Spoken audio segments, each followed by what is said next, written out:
Hello, titia chegou, minha gente. Chegou para fazer aqui um texto do Instituto IOSCAS. Esse texto foi publicado no site Instituto IOSCAS no dia 13 de março de 2019 e o título é O Manto da Invisibilidade. Bora pro texto, criançada. No sábado, cheguei em Sedona, cidade situada nas montanhas do Arizona, onde morava Canção Estrelada. Era o dia da semana em que ele reunia várias famílias no jardim de sua casa para contar histórias ancestrais que guardavam a filosofia do seu povo. Isso acontecia havia alguns anos, desde que foi impedido de dar aulas na escola local em razão de uma determinação judicial. O xamã não tinha um diploma, mas tinha sabedoria. Para que o conhecimento não se perdesse, abria os portões de sua casa a fim de compartilhar esse bem precioso. Todos eram bem-vindos. Como tudo que traz valor ao coração, multiplicamos ao compartilhar. Tornou-se um cerimonial mágico muito concorrido. Até mesmo o diretor da escola o frequentava com sua família. Sentado em sua cadeira de balanço, colocada debaixo do carvalho frondoso, no meio do gramado, o xamã esperava que as pessoas se acomodassem sobre as mantas estendidas pelo jardim para começar a narrar uma das inúmeras histórias que tinha ouvido de seus antepassados. Todos caprichavam nos lanches que levavam e os repartiam com todos. Uma comum união. Por isso, era um cerimonial. As histórias tinham o poder de transformar o jeito de olhar e pensar daqueles que a ouviam. Por isso, era mágico. Quando desci do carro, Canção Estrelada estava fazendo uma prece breve e sincera, pedindo aos guardiões das esferas invisíveis que protegessem a todos durante o pequeno, porém significativo ritual sagrado para manter a harmonia do ambiente e o equilíbrio das pessoas, não permitindo a influência de energias densas e intrusas no local. Também solicitou que os espíritos iluminados ali presentes o intuíssem com boas palavras, com o objetivo de que todos pudessem sair dali melhor do que chegaram. Deixei a mochila na sala da casa e me acomodei na varanda. Antes que o xamã iniciasse a história daquele dia, um garoto de cerca de 8 anos de idade levantou a mão. Canção Estrelada sorriu para ele e pediu que falasse. O menino perguntou por que aquele encontro era um ritual sagrado. O xamã explicou. Ritual é toda cerimônia na qual exista um modo próprio para se alcançar um objetivo específico. Todos os sábados me sento debaixo dessa árvore para contar histórias para quem quiser ouvir. As pessoas se espalham pelo quintal. Compartilhamos não apenas as histórias e os lanches, mas também a alegria pelas experiências irmanadas. Sagrado é tudo aquilo que nos torna melhor. Penso que todos se sentem assim ao retornarem às suas casas. O menino voltou a levantar o braço. Todos riram. Autorizado a prosseguir, o menino mostrou um livro, As Aventuras de Tom Sawyer, um clássico da literatura escrito por Mark Twain.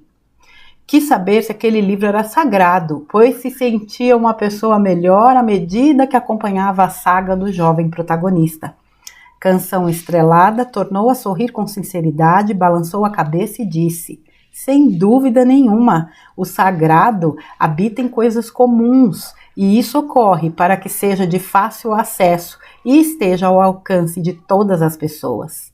Há muito tempo, numa época em que não existiam carros nem telefones, havia uma tribo muito próspera e pacífica, governada por um líder muito generoso e sábio. Ele tinha o respeito e o carinho de todos na aldeia pela maneira justa com a qual decidia as questões e encerrava os entreveros.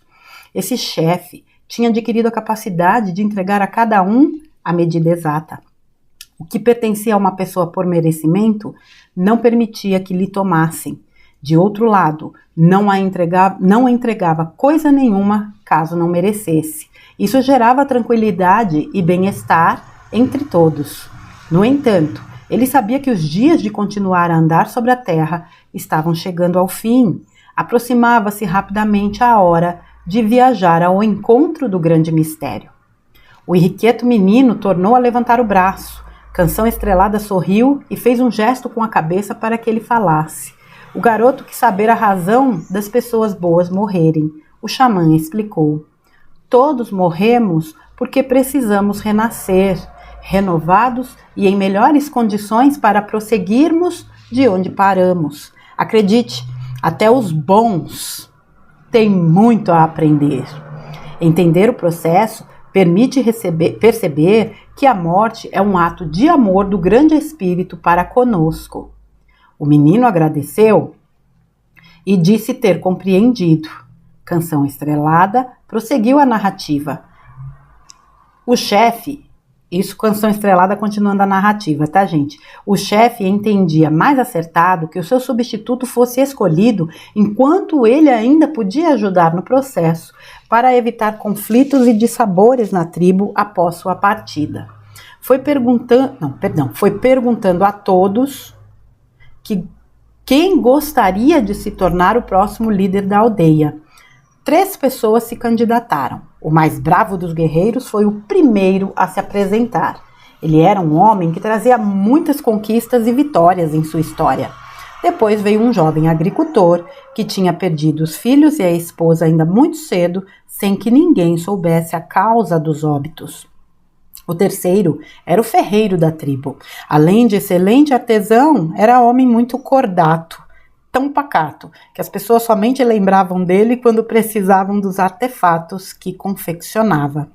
Logo, a aldeia ficou bastante movimentada. As pessoas manifestavam as suas opiniões e grupos de apoio se formaram.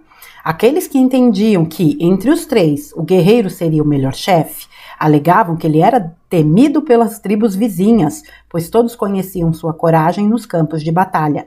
Diziam também que ele estava acostumado a comandar. Com ele à frente, continuariam a ser um povo ordeiro. Sem dúvida, era o favorito da tribo.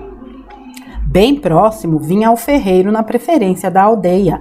Os seus apoiadores queriam como líder uma pessoa afeita à paz e não um contumaz da guerra.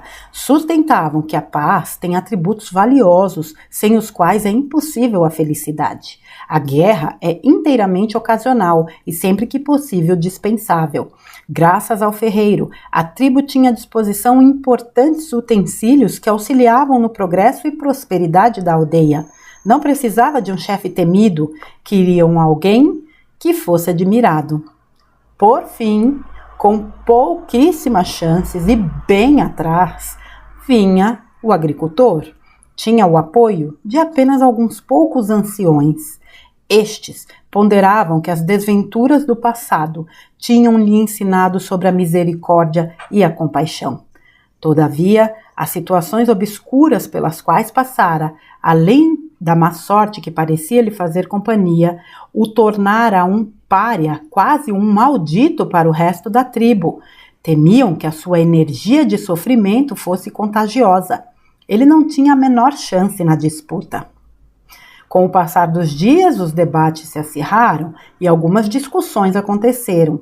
Por entender ter chegado a hora de encerrar com o processo de escolha para que, por divergências de olhar, amigos não se tornassem inimigos. Estava também disposto a oferecer uma sábia lição a todos. O bom chefe chamou o feiticeiro em sua tenda. Quando o bruxo entrou, havia 3 mantos expostos. Pediu para ele lançar sobre os mantos o feitiço da invisibilidade. Quem estivesse agasalhado por qualquer deles não seria visto por ninguém, salvo por quem estivesse com o anel do trono, aquele usado pelo líder da tribo. E assim foi feito. Em seguida, pediu que o feiticeiro ofertasse o manto para cada candidato, dizendo a eles em separado sobre a magia do presente. Explicaria também que o poder se desmancharia se o segredo fosse revelado. Alertou ao bruxo que um não poderia saber sobre o manto do outro E mais importante, o feiticeiro teria que manter absoluto sigilo sobre a capacidade do anel do trono em revelar quem estava oculto por debaixo do manto. De início, os 3 homens se mostraram surpresos com o presente. Depois, se sentiram envolvidos por desejos enraizados e nunca revelados. Na mesma noite, se ocultaram sob os seus mantos e saíram pela aldeia. Como um não via o outro, também agasalhado pelo mesmo encanto, por pouco não se esbarraram em seus passeios invisíveis. Na manhã seguinte, a aldeia parecia virada do avesso. Muitas pessoas reclamavam do sumiço de seus artefatos e utensílios. Os mais exaltados prometiam encontrar o ladrão e exigir uma punição exemplar. Outros atribuíam o sumiço ao fato da tribo estar amaldiçoada por causa da participação do agricultor na sucessão ao cargo mais importante da aldeia. A jovem esposa do trovador comentou com o marido sobre um estranho pesadelo que tivera aquela noite. Sonhara que o irmão dele, o guerreiro, jurava para ela que logo se casariam. A moça chorou muito, disse que amava o marido e não desejava se separar dele, tampouco enviuvar tão moça. O trovador disse para a mulher não se assustar. Ele estava bem de saúde. No mais, seu irmão era um guerreiro honrado e lhe protegeria. Mais tarde, comentou o fato com alguns amigos. Logo, surgiu a versão de que o pesadelo era o prenúncio de má sorte do agricultor, um homem sem família e sem amor. Deveriam tomar cuidado com ele. Na contramão do assombro que se abatera sobre a tribo, a mãe de um bebê adoentado, comemorava a cura de seu filho, ocorrida aquela noite como que por um milagre. Um ancião, também enfraquecido, pois não sentia mais vontade de se alimentar, falava do mistério de ver as suas frutas prediletas na cabeceira da cama ao acordar. Sentiu vontade de comer pela primeira vez depois de muito tempo. Disse se sentir bem melhor depois de se alimentar. Todos atribuíram os fatos à generosidade do grande espírito. Ainda mais, interpretaram como um aviso para que a aldeia se definisse entre o bem e o mal. O mal estava personificado na intenção do agricultor em se tornar o chefe da tribo. Isto, se acontecesse, seria como entregar a aldeia aos domínios das trevas e iniciar um ciclo de sofrimentos. No final da tarde, um enorme grupo de aldeões exaltados foi à tenda do bom e sábio líder. Exigiam que o agricultor fosse alijado da disputa pela sucessão, assim como queriam o julgamento e a consequente condenação daquele homem à pena de banimento. Temiam sua influência nociva. O chefe, com serenidade e sem se permitir envolver nas paixões descontroladas da aldeia, os aconselhou a pensar sem medo. Explicou que o medo nunca será um bom mestre. Pediu para que todos retornassem às suas tendas e descansassem. No dia seguinte, comunicaria a todos a sua decisão. Embora contrariados pelo afã de não verem os seus pedidos imediatamente satisfeitos, atenderam à ordem. Não se encochichar entre eles que o chefe estava velho e fraco. Era mesmo chegada a hora de substituí-lo. Alguns diziam sentir falta da mão enérgica do guerreiro para arrumar a tribo. Com ele haveria ordem. Outros alegaram que entendiam o valor imprescindível de um homem trabalhador, pacato e habilidoso como ferreiro, ao proporcionar melhores condições de vida à aldeia com os artefatos que produzia. Com ele existiria prosperidade. No meio da noite, soou alto a trombeta feita com chifres de carneiro. Era um alarme. Todos se levantaram assustados e correram para fora de suas tendas, onde o chefe os aguardava ao lado do feiticeiro na praça central. Pais carregavam os seus filhos ainda bebês. Filhos ajudavam aos seus pais já com idade avançada. Todos falavam ao mesmo tempo em busca de uma explicação para o que estava acontecendo. O chefe levantou a mão pedindo por silêncio. Entre muitas coisas boas que o sábio chefe deixaria como legado, era ter ensinado a tribo a ouvir.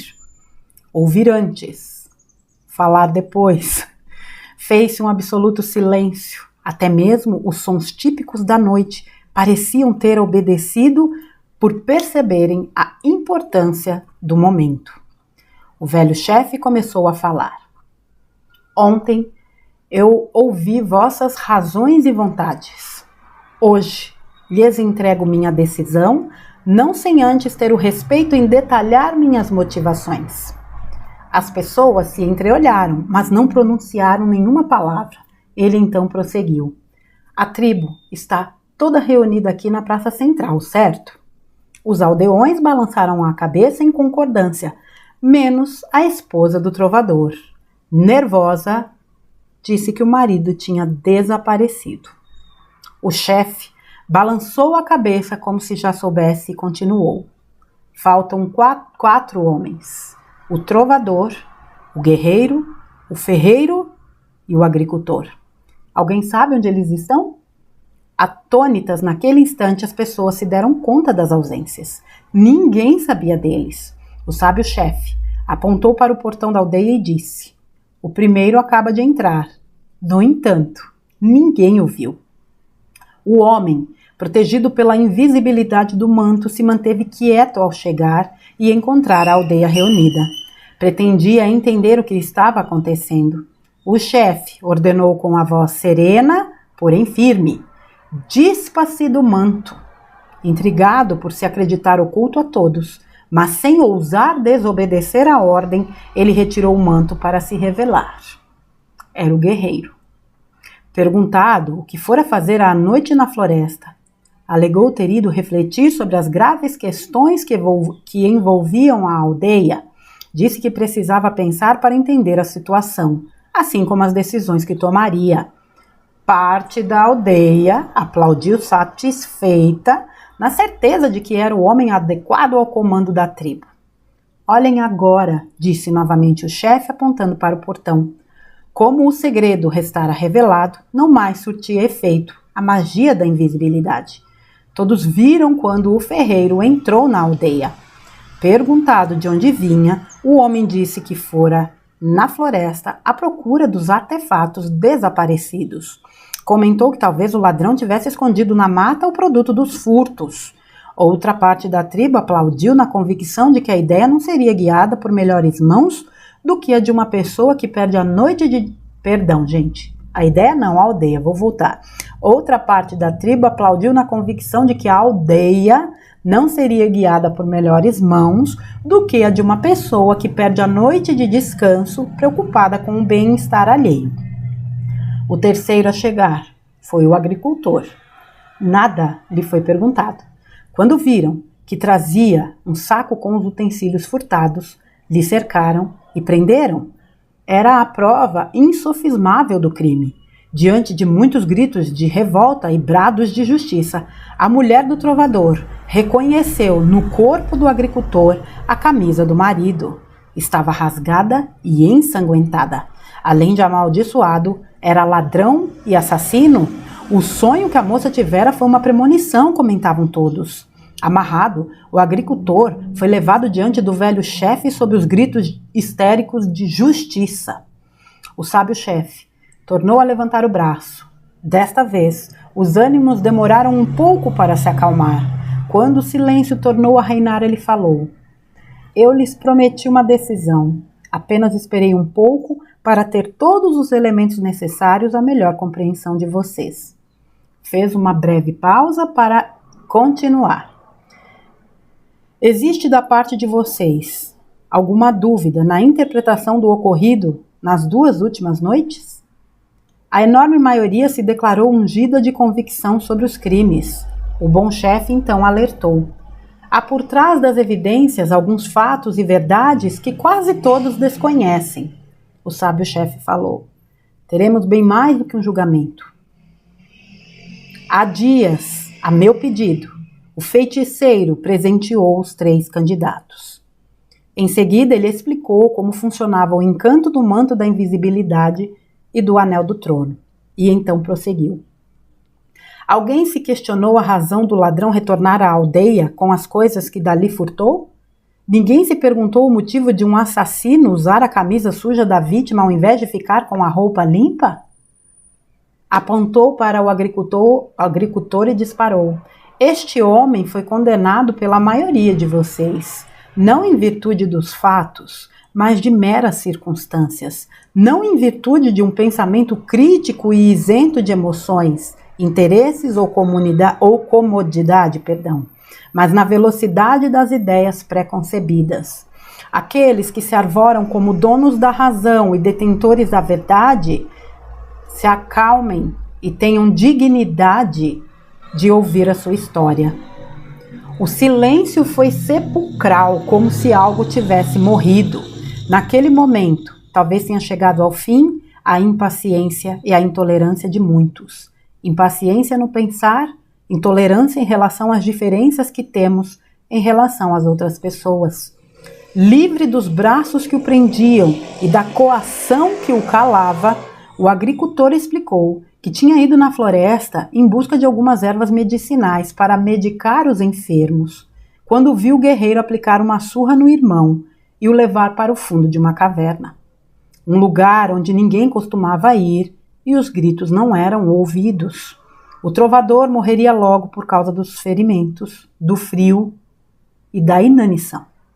Escondido, esperou que o guerreiro fosse embora e auxiliou o jovem poeta.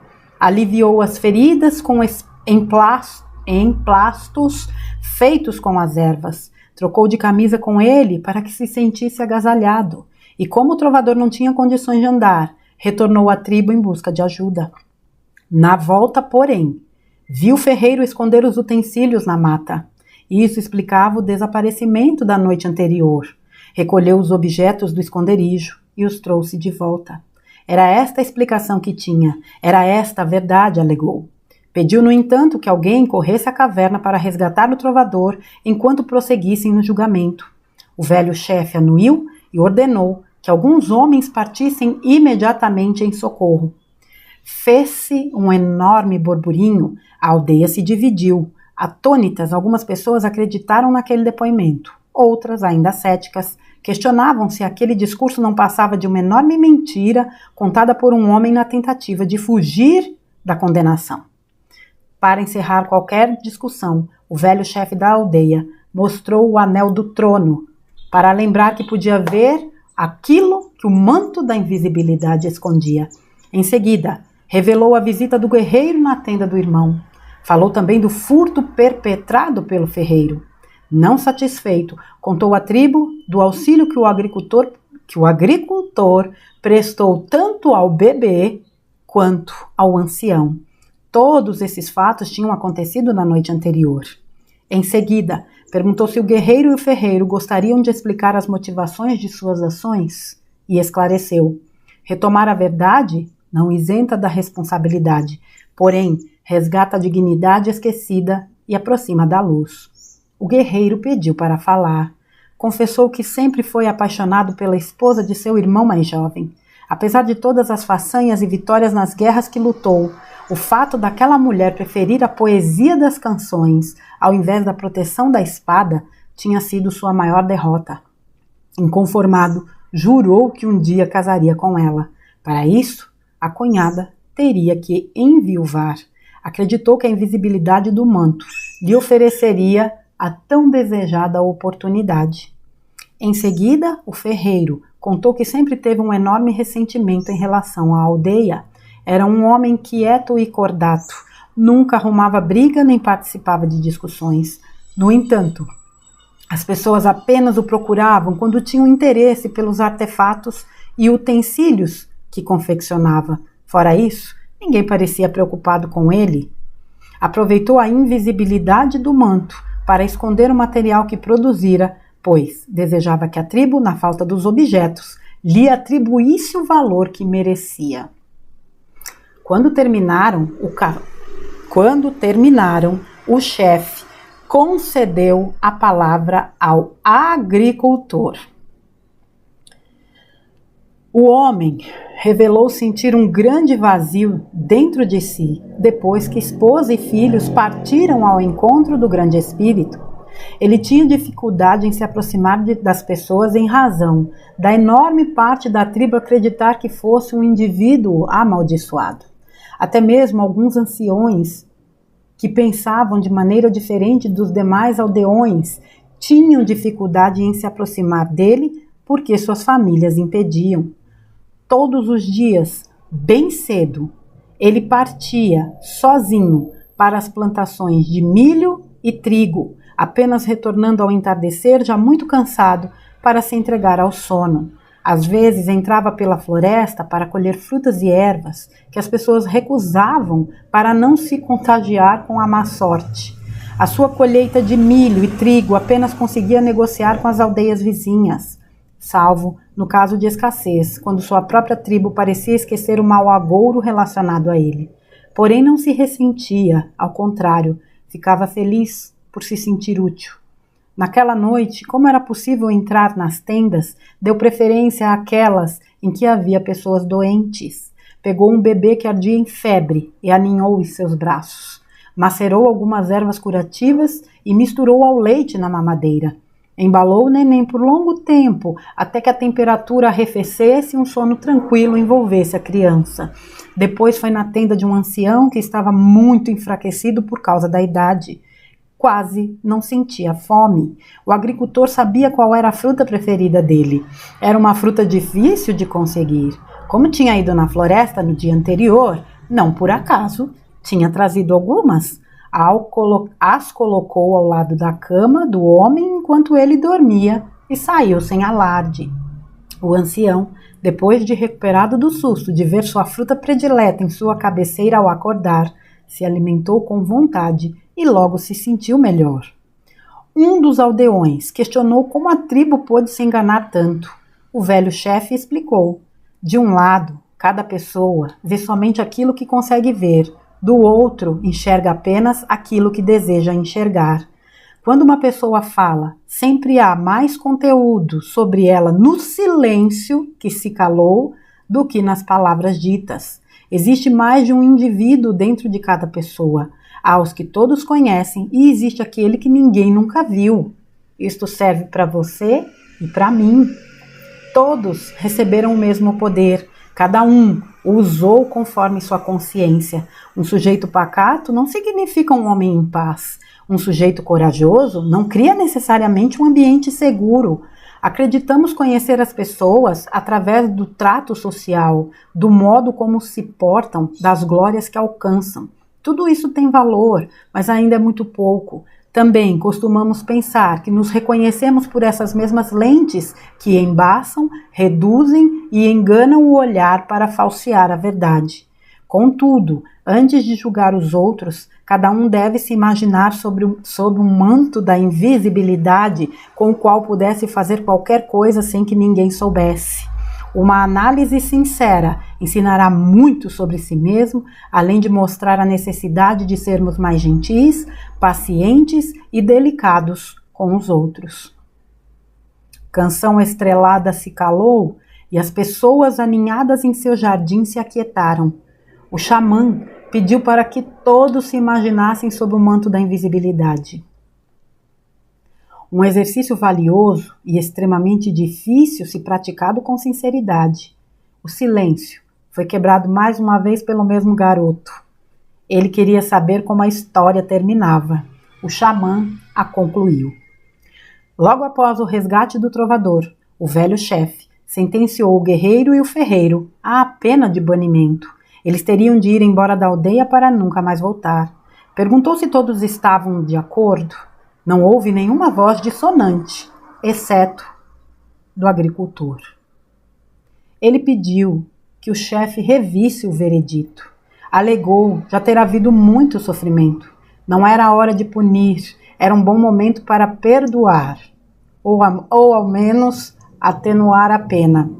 Falou que eles se mostraram arrependidos. Pediu também que levasse em consideração as coisas boas que esses homens tinham feito para a tribo no passado. No mais, lembrou que os dois não foram os únicos a cometerem equívocos naquele caso. Nesse momento, os aldeões abaixaram os olhos.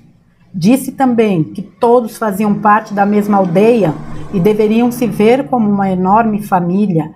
Ressaltou que tudo aquilo que tinha acontecido trouxera muito aprendizado à tribo.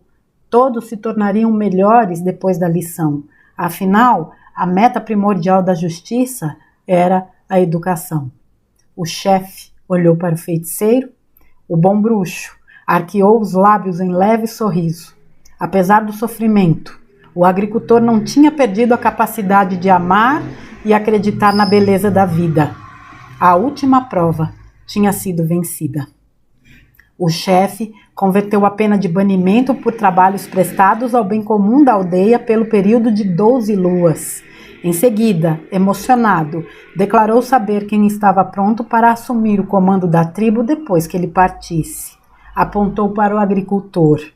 Seriam liderados por um homem sábio, justo e bom de coração.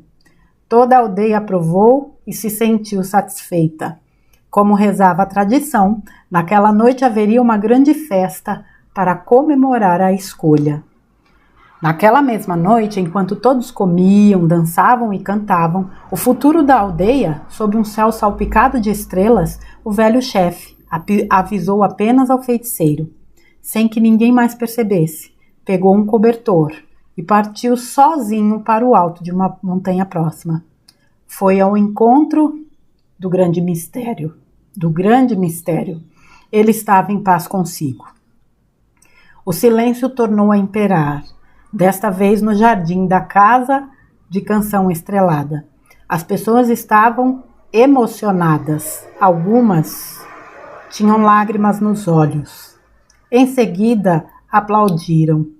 O intrépido menino pegou a manta na qual estava sentado e colocou sobre a cabeça, como se estivesse invisível. Foi até o xamã e lhe deu um beijo estalado na face.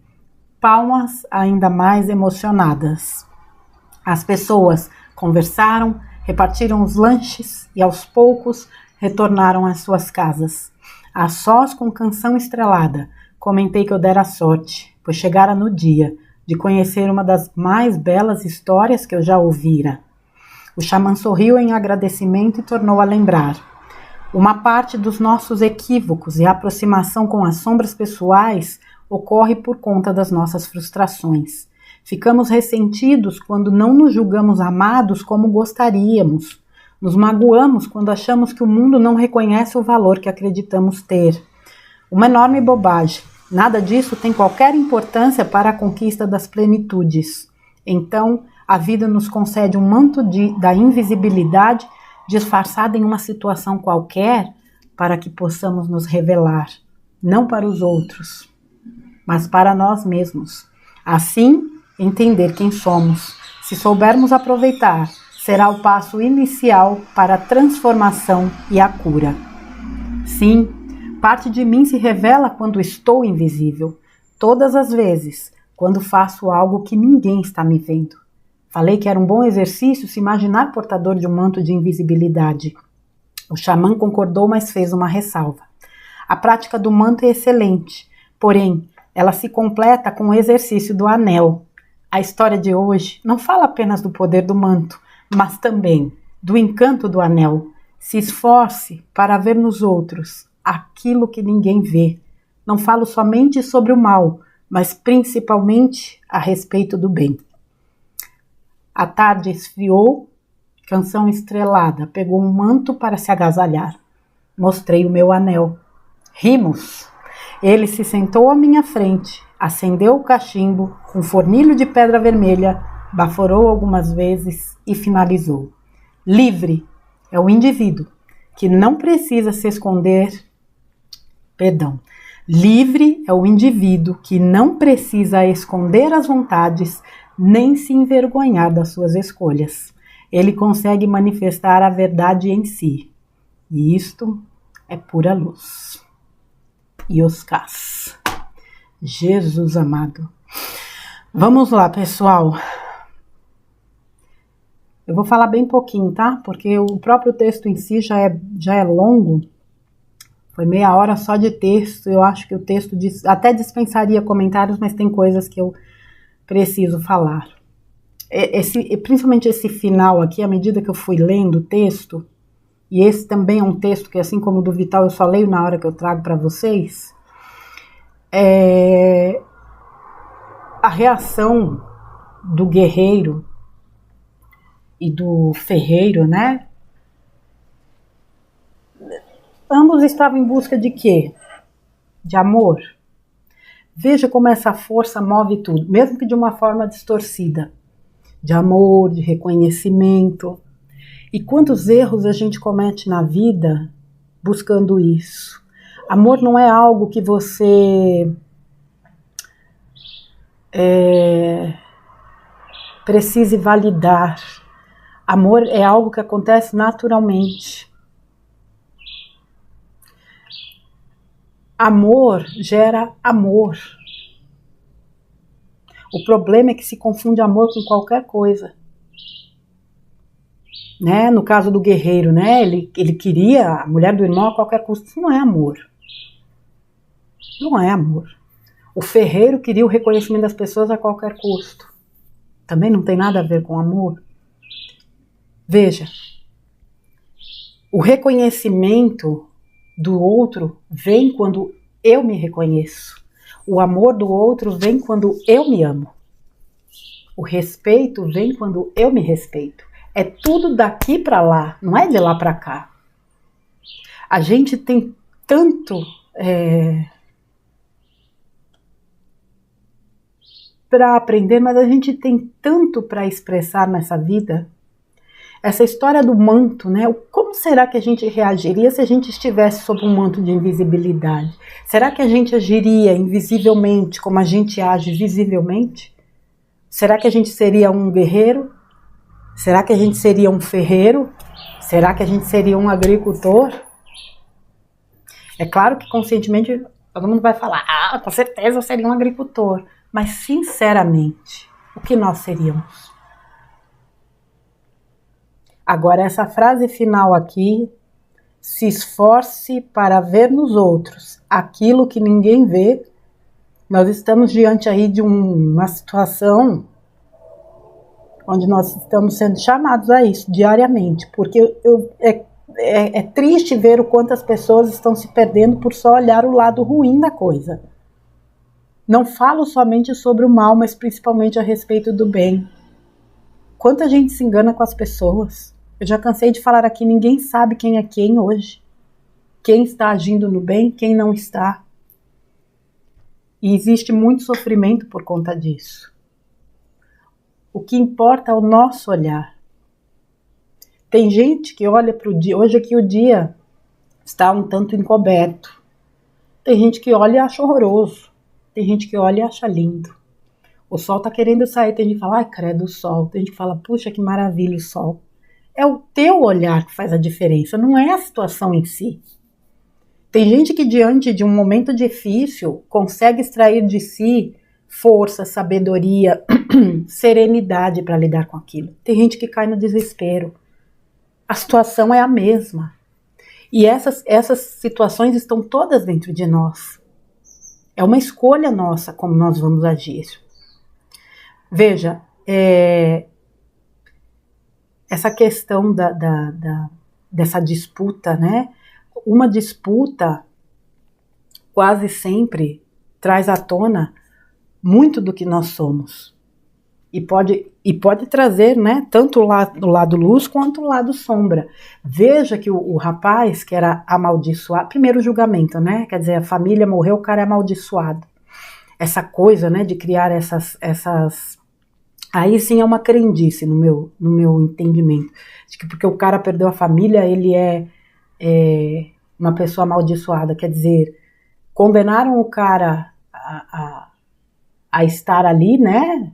Como um mero coadjuvante naquela aldeia. E quando havia necessidade dele, aí nego esquecia até a maldição. Nem por isso ele se deixou afetar. Por isso que eu falo o quanto é importante a gente se trabalhar para a gente não se deixar afetar. Nós que estamos nessa busca já há muito tempo, e estamos trabalhando muito pela nossa harmonização, vira e mexe, vem coisas no nosso caminho justamente para nos trabalhar. Será que a gente está em harmonia mesmo? A gente precisa ter muito cuidado para não se deixar afetar pela desarmonia do mundo. O que está sendo pregado aí fora é isso. Está tudo em desarmonia. Ontem, o que teve de comentário, que ia fazer aquele teste e que era para todo mundo desligar celular e desligar isso e enrolar a bateria desligar a televisão, desligar isso, desligar aquilo outro, porque eles iam ligar um negócio que ia matar meio mundo. Quantas pessoas no mundo receberam essa informação? Quer dizer que todos os outros que não soubessem iam morrer? 99,99% da população ia morrer. Eu não fiz porcaria nenhuma, nem vou fazer. Parece que as pessoas continuam naquela mesma pegadinha de estoca alimento, tira dinheiro do banco, né? Cobre a bateria disso. Não sei.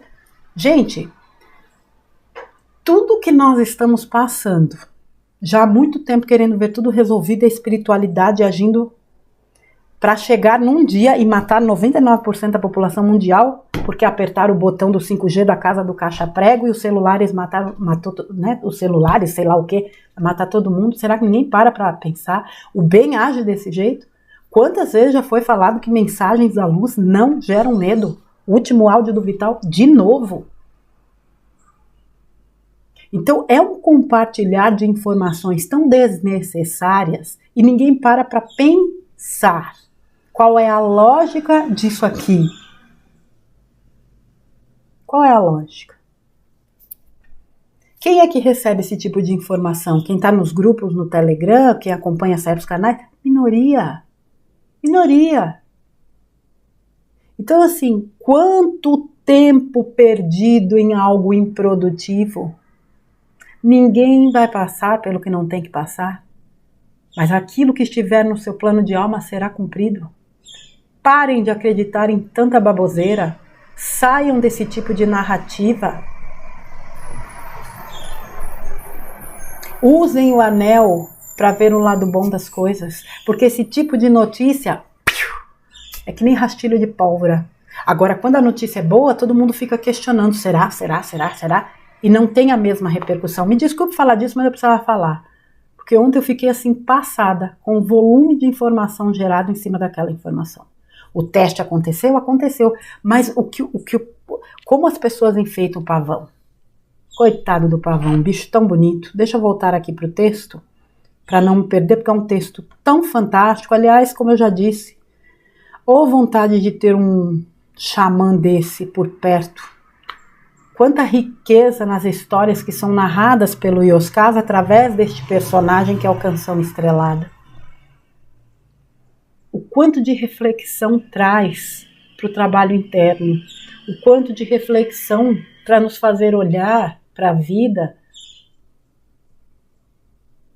entendendo lições e observando, né?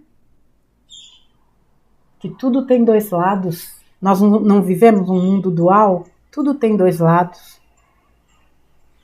Agora, aquele que a gente alimenta é o que vai se sobrepor.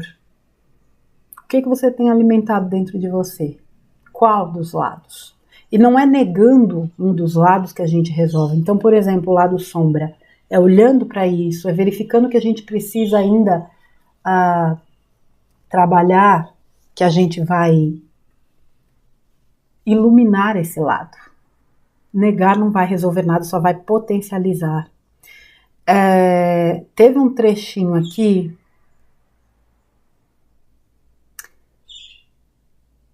quando uma pessoa fala, sempre há mais conteúdo sobre ela no silêncio que se calou do que nas palavras ditas. A gente precisa aprender a observar mais, porque falar, até papagaio fala, e tem papagaio que fala melhor do que gente. É observar, é sentir.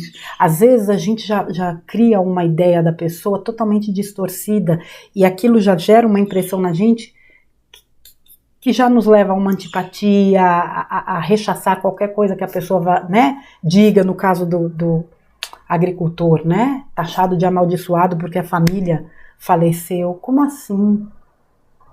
Isso me faz refletir muito, porque muitas vezes, eu também, tá, gente?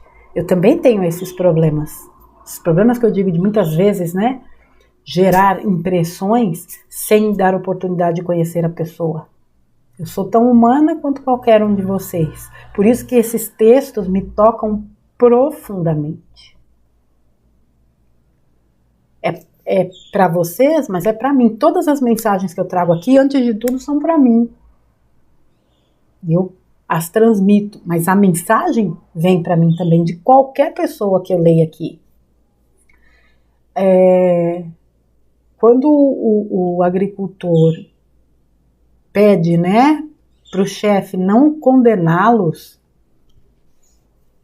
realmente, apesar do sofrimento, o agricultor não tinha perdido a capacidade de amar e de acreditar na beleza da vida. Quantas vezes a gente rechaça a vida, reclama por problemas, por situações. Veja este homem, né? Perdeu toda a família, sempre foi renegado dentro da tribo, foi acusado injustamente. Se não fosse, talvez o chefe poderia ter sido até morto, não sei, porque as pessoas adoram fazer justiça com as próprias mãos. E ainda assim, a bondade, a compaixão, a misericórdia, né? Eu sei que tem gente que não gosta dessa palavra, mas eu acredito que vale muito mais a intenção, né? O amor dele pelas pessoas sempre esteve acima de tudo. Enquanto ele esteve com um manto, ele ajudou um bebê e um ancião. Porque aquilo que a gente é de verdade, a gente é principalmente quando não estão nos vendo. Tem gente que quando está na frente dos outros age de uma forma, por trás age de outra. E tem gente que é o que é. São essas pessoas que são o que são, que as tornam verdadeiros líderes, mesmo que elas não detenham postos de liderança, mas isso as torna líderes na vida, que é o mais importante. É como o xamã, ele não tinha diploma, ele não tem diploma, mas tem sabedoria. Olha, eu já li muitos textos na vida, gente, e leio aqui para vocês textos maravilhosos, mas realmente esse personagem do Canção Estrelada é uma grande referência para mim. Não teve um texto aqui deste personagem que não tenha, de outros também, do próprio loureiro, que é o sapateiro, da bruxa, Cléo, do velho, do mosteiro, maravilha, mas esse aqui é especial. E essa frase final fecha, né, o texto. Livre é o indivíduo que não precisa esconder suas vontades, nem se envergonhar de suas escolhas. Ele consegue manifestar a verdade em si. Isso é pura luz. A luz é verdade. A verdade é luz. E eu não estou falando só de verdade, né? É a nossa verdade. É dentro de nós que estão as respostas. É aqui que a gente vai encontrar o que precisa e o que não precisa de ajustes. O que a gente tem de melhor, o que a gente ainda precisa desenvolver. O outro até pode servir de espelho, sim. Mas não para a gente ficar apontando o dedo, mas para dizer, puxa vida, como eu posso melhorar? A sua luz é você mesmo. Para de buscar fora o que reside dentro de você. Isso já foi tão falado. O que mais precisa acontecer para as pessoas se convencerem disso de uma vez por todas? Não sei. Tá bom, minha gente? Eu encerro por aqui esse presente. Eu sinto esse texto hoje como um grande presente. Eu espero que ele signifique ou que ele toque vocês tanto quanto tocou meu coração. Tá bom? Amanhã eu volto com mais um conteúdo. Fiquem com Deus, um beijo gigante para vocês e até amanhã.